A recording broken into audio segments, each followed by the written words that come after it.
Before I get into the top 10 matches for April 2016 and the brand of the month for April 2016, I really want to put over this week's main event to Lucha Underground, Sexy Star versus Mariposa, in a no mas match, which is the Lucha equivalent of an I Quit match, I guess. And if you have not seen that match, go check it out. It's worth it. That's all I'm going to say. It was completely worth it. Great main event to this week's show. I'm going to try and watch Wrestling Dontaku, New Japan's latest show as well. I heard that, I was told that Jushin Liger and Kushida had a hell of a match on the show, which is like, old man Liger getting work done. So definitely want to see that. I guess I could comment on the recent releases from WWE. None of them so far have been that shocking. I mean, Damien Sandow, that one's a heartbreaker because, I mean, a little over a year ago, he was one of the most over things in the company, and they just squandered every opportunity to really take that whole act he had going and take it in a direction that could establish him as something a little bit more concrete, but they didn't do it. They just didn't do it. It was unfortunate. Alex Riley, Hornswoggle, Zeb Coulter, none of those are surprises because they weren't really being used. Wade Barrett, also not a surprise. He had pretty much announced that he was going to leave anyway, so that was expected more than anything else. So far it looks like WWE's doing its typical spring cleaning, but they haven't let go anybody that was really that shocking, and I wouldn't, as I'm filming this, Ryback has not been confirmed, but I wouldn't be surprised if he got cut, given his recent contract disputes and, the lack of focus that he's had lately. So, we'll see how that goes, as the weeks go on. But, like I said, it's time to do top 10 matches for April 2016, so let's just pull up my list, put on the glasses so I can actually read what the hell I wrote. Okay, this was a very varied list this month. A little bit of Ring of Honor, a little bit of New Japan, a little bit of WWE, a little bit of NXT, a little bit of Lucha. The only company that wasn't represented was TNA. That was not by design. This is just kind of how it worked out. But okay, number 10, Ricochet and Matt Sydal defending the IWGP Junior Tag Team titles against Roppongi Vice from Invasion Attack 2016. I think I liked this match because it was nice to see a Junior Tag Team match that didn't have the Young Bucks in it. And these four guys actually went out there and actually worked a real fucking tag match, which was nice to see. Instead of just being a pinball match where they just bounce all over the place, they actually worked a match. And it was good. It was just a good, solid tag team match. Roppongi Vice ended up winning the titles. And, Ricochet continues, whether he's Prince Puma in Lucha Underground or he's Ricochet in the various other companies that he works for. I mean, that guy is an amazing athletic specimen and, always a pleasure to watch. Number 9, also from Invasion Attack, that show's main event. Kazuchika Okada defending the IWGP World Heavyweight Championship against Tetsuya Naito, a match that resulted in Naito winning the IWGP World Heavyweight Championship, which I guess with, New Japan's kind of in a rebuilding phase right now. I mean, the loss of AJ and Nakamura was a really big blow, I think. And filling the void left behind by AJ and Nakamura is that's a tough act to follow. And I think they're trying something a little different with Naito. It seems like the fans are really digging his whole, heel turn and the evil thing he's got going. That was my dryer that just went off. I'm doing laundry. That's the thing. But anyway, the whole character change for Naito, people seem to be liking it. It seemed to have taken him to the next level that he needed to get to, because prior to the change, he was good, but he was kind of just there. He was just another babyface. And when the other babyfaces you're sharing time with are Hiroshi Tanahashi and Kazuchika Okada, it's going to be hard to move up to the next level. So the heel run has actually turned out to be good for him, and now he's going to be the champion going forward. So we'll see how that goes. I did enjoy this main event. It was a little too many working parts going on. There was a lot of outside interference from Bushi and Evil and a couple other things. Sonata actually helped Naito get the win. For those of you who don't remember Sonata, you may remember him as one of the members in James Storm's bizarre evil cult in TNA. Back when TNA was trying to use James Storm to rip off Bray Wyatt, but strangely, it was weird. They actually booked the cult slightly better than WWE books the Wyatt family, but the Wyatt family's the better act. It's like, so wait, so if you had, I can't believe I'm saying this, if you had the TNA booking with the WWE gimmick and talents, it would have worked. But, they just, it just didn't. But anyway, number 8, we go to Ring of Honor from their Supercard of Honor events. From night 1, I thought this was the best match of the weekend, quite honestly, and it didn't get a whole lot of praise, but Jay Lethal defending the Ring of Honor World title against the top prospect winner for 2016, Lio Rush. This was just a nice, star-making match for Lio Rush, where he got to go in there and be kind of this plucky up-and-comer going up against the World Heavyweight Champion. I remember Jay Lethal was in a similar situation back in his TNA days, where he had a match with Jeff Jarrett for the world title and looked very, very good in that match. And it was really one of the matches that helped break Jay Lethal out and helped to establish him as a worthwhile talent. And I felt like Lio Rush got a similar treatment here where, he's a young guy, just won the top prospect tournament. There's a lot of question marks surrounding what he's going to be like and what he's going to develop into. And he goes out there with Jay Lethal and has a pretty damn good match. And we'll see what Lio Rush's career turns into moving forward. The big headline that came from this match was actually after the match, as Colt Cabana made his return to Ring of Honor and challenged Lethal for the World Heavyweight title. So that was set up, but I really enjoyed the match too, and I thought Lio Rush looked really good. Lethal did a great job of making him look good, so everybody came out a winner in this one. Number 7, the main event to the night after WrestleMania on Monday Night Raw. AJ Styles versus Chris Jericho versus Kevin Owens versus Cesaro in a 4-way match for number 1 contendership. This was the match that set up AJ Styles as the contender, and was a damn good, very Ring of Honor style type of match. It was not a typical WWE main event, and of course you have guys like Kevin Owens, AJ Styles, Chris Jericho, who's past his prime, but he's sharing the ring with all these guys, and he's not going to stink the joint up under those circumstances. And Cesaro, who made his return, just a lot of great talents being showcased in a great match. And for the night after WrestleMania, the night after a show that was really bizarre and underwhelming, it was nice to get a match like this to kind of be a palate cleanser. And Raw's been better since WrestleMania. I'm not saying it's great. I'm not saying it's the best show ever, but it's been better, and I don't know how long they'll be able to maintain that, but I'm enjoying it more than I have in recent times, so that's a good thing. Next up, number 6 from the April 27th episode of Lucha Underground, the Trios Tournament Finals. Son of Havoc and Ivelisse, with Angelico not being in the match to defend the championship. He apparently got jumped backstage or got injured or something. I'm assuming that's a storyline that's going to be addressed moving forward. But they did not retain their titles, unfortunately. The other 3 teams in this were the Lucha Dream Team of Rey Mysterio, Prince Puma, and newcomer El Dragon Azteca Jr. The Keystone Cops, that's what I'm going to fucking call them. Joey Ryan, Cortez, and Mr. Cisco. And the makeshift team of Fenix, PJ Black, and Jack Evans. So many working components in this match, so many great talents, and it just made for a very nice action-packed showcase of a match. And the Lucha Dream Team in particular looked really good. You felt bad for Ivelisse and Son of Havoc that they kind of got screwed out of their titles the way everything worked out. Joey Ryan continues to be hysterical. I love the chemistry that he has with Cortez. And it's one of those nice touches that Lucha Underground has. The television audience knows that Joey Ryan and Cortez are these underground cops trying to dig up dirt on Dario Cueto, trying to get closer to him and find ways to bust him.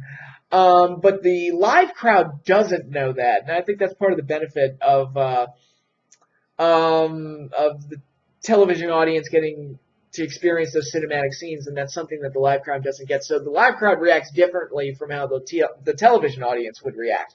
Whereas the television audience, someone like me, I'm sitting there laughing at Joey Ryan, and because I'm in the know, and when him and Cortez argue, there's more to it than just, oh, they're just partners that don't get along. No, they're actually undercover cops that don't get along, and there's a whole other fucking story to it. I think that makes the show more enjoyable and gives it more layers, while also the fact that the live crowd doesn't know, the commentators don't know, other characters in the universe don't know, and it helps to maintain like that secret that they have. It's really Lucha Underground's done a great job of basically committing to the whole it's a TV show type of format, and I think they've done a really good job with it. Now I've spent way too much time talking about Joey Ryan and Cortez, but I just love that whole bit. Just a really good action-packed match. Nowhere near as good as the Trios Tournament Finals from last year, which had Son of Havoc, Ivelisse, and Angelico winning the titles for the first time in that very dramatic and well-booked situation. But for what it was very nice. It was action-packed. It was a lot of fun. Rey Mysterio, Prince Puma, and El Dragon Azteca ended up winning the Trios titles, and I expect that to set up a big match or two down the road. So, I'm really excited for that trio, actually. I think they work well together. So, Fenix and El Dragon Azteca actually had a really cool sequence in this match that was pretty damn awesome. So, very enjoyable match. Number 5 on my list is actually from the very same episode of Lucha Underground. Johnny Mundo versus, they call him Cage, in a steel cage match for one of the Aztec medallions to set up the Gift of the Gods Championship. This feud's been building almost since the start of Season 2, and, Mundo keep playing that heel that keeps getting away and keeps slipping away whenever Cage is around, and Cage just being that monster that just wants to get his hands on him and rip him apart. I thought the cage match they had was very enjoyable. It was very good. It unfortunately has some of the problems that I have with modern-day cage matches, namely, I'm not a fan of, and I know I've talked about this before, I'm not a fan of outside interference in cage matches because to me the steel cage should be a neutralizer and prevent outside interference, and once you have a ton of outside interference, it defeats the point of the gimmick. And Taya interfering as much as she did was kind of overboard. Not that I don't like Taya. Taya's really good, and she's great. She did a dive off the cage and everything, so she's, crazy and everything. But I just would have preferred it if there was less outside interference. And also the whole rule structure of, and I know I've mentioned this before, but to me, it should be either escape the cage or pinfall and submission. It shouldn't be both, because it creates too many situations like, well, why is he going for the pin, or why is he taking the time to climb outside the cage when he can just go for the pin, or why would he climb back in the ring or do a dive off the top to set him up for a pin when he could just climb outside the ring, or situations like that. Too many contradictions. So I prefer it if it was just, I don't mind if it's escape the cage. I don't mind if it's pinfall and submissions. Just pick one and stick to it. It's got to be one or the other in my mind. But those problems aside, the match was still very enjoyable. Mundo is athletic as fuck. The man's like a cat. It's insane. And it was nice to get a conclusion to this feud and a nice, satisfactory closer here.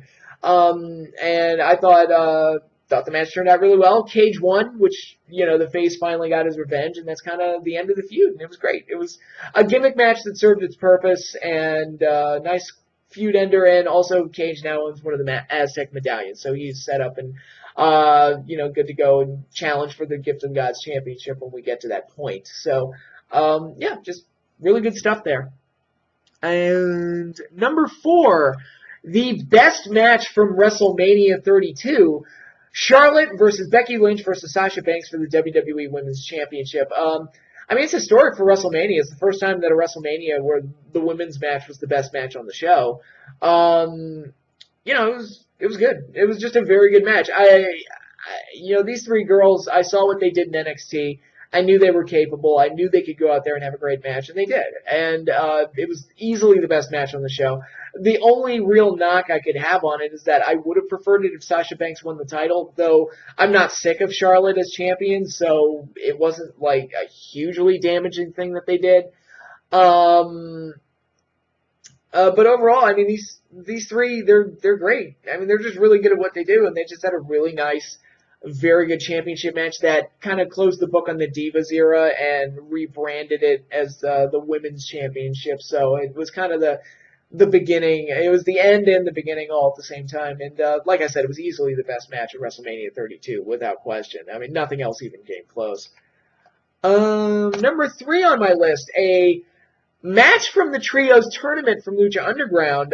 This was from the April 13th episode. Prince Puma, Rey Mysterio, and El Dragon Azteca Jr., the Lucha Dream Team I was talking about, versus Johnny Mundo, Cage, and Taya. Dario Cueto got his kicks out of making a bunch of, like, putting rivals on the same team, and that's how Mundo and Cage got paired together in this thing. And it made for a very fun match. Not only do you have all these great athletes and all these great workers, like, going out there and doing their thing, but you also had the storyline layer of Mundo and Cage just hating each other and not wanting to work together, and it ultimately cost their team the match. And you got all the exciting Lucha Libre style action that you would expect out of this. Puma, Rey, and Dragon Azteca work very well together, and I think they're a very nice trios 3-man team, and they definitely showed it in this match. And again, the whole storyline layer with Cage and Mundo and continuing their feud to ultimately set up the Cage match, Cage in a Cage. A lot of great stuff here. Everything made sense, everything was good, and it was a nice action-packed match while it lasted. So, really good, and one of the better actually the best match from this Trios tournament that Lucha Underground just did. All right, and numbers 1 and 2 both come from NXT TakeOver Dallas, to the surprise of no one. Number 2 is Bayley versus Asuka for the NXT Women's Championship, and number 1, say it with me, Sami Zayn versus Shinsuke Nakamura. An absolutely outstanding match. Both matches were outstanding. I mean, Bayley and Asuka, just a very well worked, very well wrestled match with the heartbreaking ending of Bayley losing her championship that kind of gave it that emotional gut punch that really made it memorable.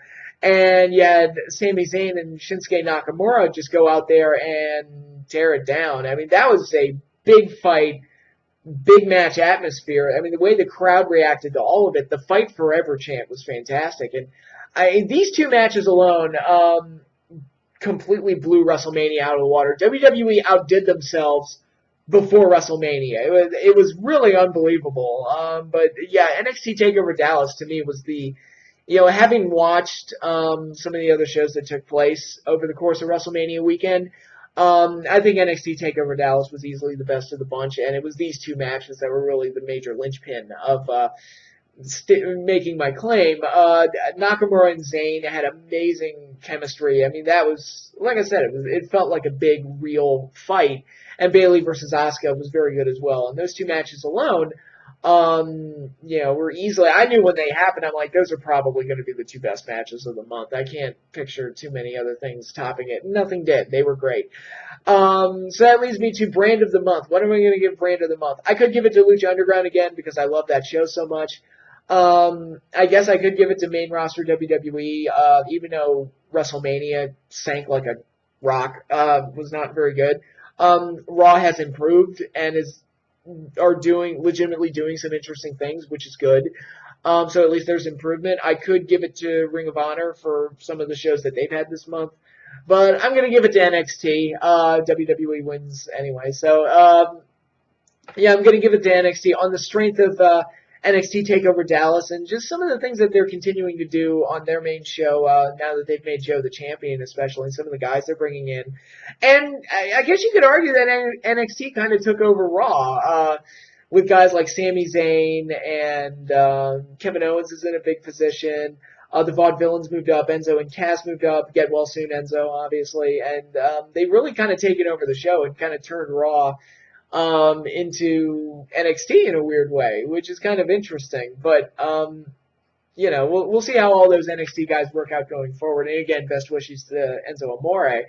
But yeah, so Brand of the Month, got to give it to NXT. Just very, very good stuff. Just one stellar show and a lot of good booking and great talents being showcased. That's good enough for me. And that is all I have for you in this particular video. Join me for more. Next week I will have plenty more videos for you. Have a couple of fun things lined up. And of course, continue to follow me on Twitter. The link to my Twitter is down below in the description box. And I believe that is all I have for now. So y'all have a nice weekend, and happy Mother's Day to all the moms out there. And for all you people who have your moms, be sure to treat them right on Sunday. It should be a nice day. We've got some fun Mother's Day plans on my end of things. But like I said, that is all I have for now. Enjoy your weekend. Happy Mother's Day, and peace out, everybody.